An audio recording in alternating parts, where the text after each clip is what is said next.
Natagpuan na ang bangkay ng pasahero na nag-viral na sasakyang sumuong at inanod ng baha sa Caloocan. Kabilang yan sa binahang bahagi ng Camanava area. At live mula sa Malabon, nasa frontline ng balitang yan si Faith Del Mundo.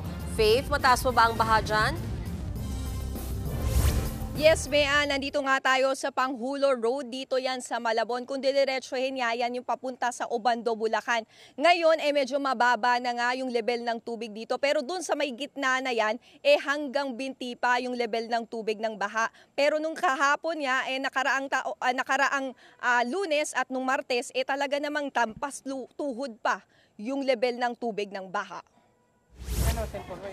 Gumagamit ng balsa mga residenteng ito sa Panghulo Malabon dahil sa taas ng tubig. Kapansin-pansin din ang mga nagsilutangang basura. Kahit pansamantalang tumigil ang ulan, tanghaling tapat kanina, baha pa rin sa ilang lugar. Inilikas naman ng pamilya kasama ang kanilang bagong silang na sanggol sa Malabon. Nanatili sila ngayon sa evacuation center. Nasa 900 na pamilya ang nasa evacuation site o katumbas ng nasa 30,000 individual. Wala akong maayos na hanap buhay, yung nagtitindala ako, nagchicharo. Mga damit namin at saka mga po, basa po lahat. Pati unan, banig, pati yung kulambo. Tapos ang lalim pa po ng baha sa amin, may mga ahas pa doon na dumadaan. Nervous ako Natakot ako kasi yung baka bigla pong ma-wash out, yung mga ganong bagay po. Iniisip ko palagi yun. Kaya mas gusto ko yung dali na sila agad dito para ligtas. Ayon kay Mayor Jenny Sandoval, ang sanhi ng baha ay ang ulan.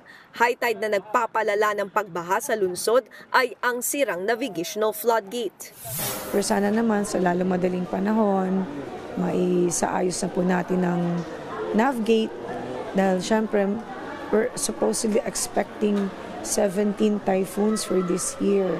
Hanggat di naayos po yung navigate, talagang ang hirap po ng buhay namin dito sa Malabon.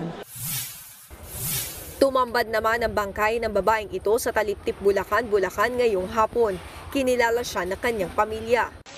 Siya pala ang sakay ng inanod na multipurpose utility vehicle ng tangkaing tumawid sa Umapaw na Creek sa Caloocan noong Lunes. Nauna nang na-recover kahapon ang labi ng driver ng sasakyan. Sa Navotas City, abot baywang naman ang tubig baha. Gumagamit na rin ng improvised na balsa para makatawid ang mga residente. Marami pa ring eskwelahan sa Navotas ang lubog sa baha. At kanina nga ay ininspeksyon yan ni Education Secretary Sani Angara. Bukas suspendido pa rin nga sa lahat ng antas, pampubliko at pribadong paaralan sa Camanava, sa Caloocan, sa Malabon, sa Navotas at sa Valenzuela.